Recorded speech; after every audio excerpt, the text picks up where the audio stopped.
লজ্জা করে না তোমাদের? বলছি কিছু, কিছু নেইল আর্টিস্টদের এই কথাটা। কারণ হচ্ছে এর আগেও আমার কাছে ২-৩ বার কমপ্লেইন এসছে এবং আজকেও আমার কাছে আবারও একটা ক্লায়েন্টের কাছ থেকে কমপ্লেইন এসছে যে আমার কাজ নাকি সে নিজের নামে, নিজের কনট্যাক্ট নাম্বার সমস্ত কিছু দিয়ে পোস্ট করেছে কাজের জন্য।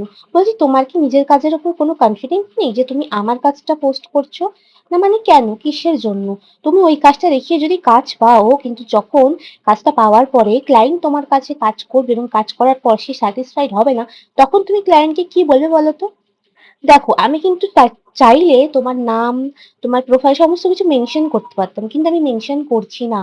কারণ আমি চাই না লোকে জানুক। কিন্তু এরপর থেকে যেদিন থেকে আমি আবার শুনবো যে আবার তুমি আমার কাজ পোস্ট করে নিজের ফোন নাম্বার নিজের নাম দিয়ে চালিয়েছো, আমি কিন্তু বাধ্য হব তোমার নাম, তোমার প্রোফাইল সমস্ত কিছু শেয়ার করতে। তাই প্লিজ এই সমস্ত কাজগুলো যারা করছো, করো না। নিজেরা ভালো করে প্র্যাকটিস করো।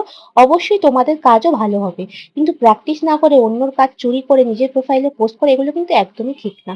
যাই হোক আমার আজকের এই লিফ আর্টের টিউটোরিয়ালটা তোমাদের কিরকম লাগলো অবশ্যই জানিও। দেখা হচ্ছে নেক্সট ভিডিওতে। Tata, bye bye.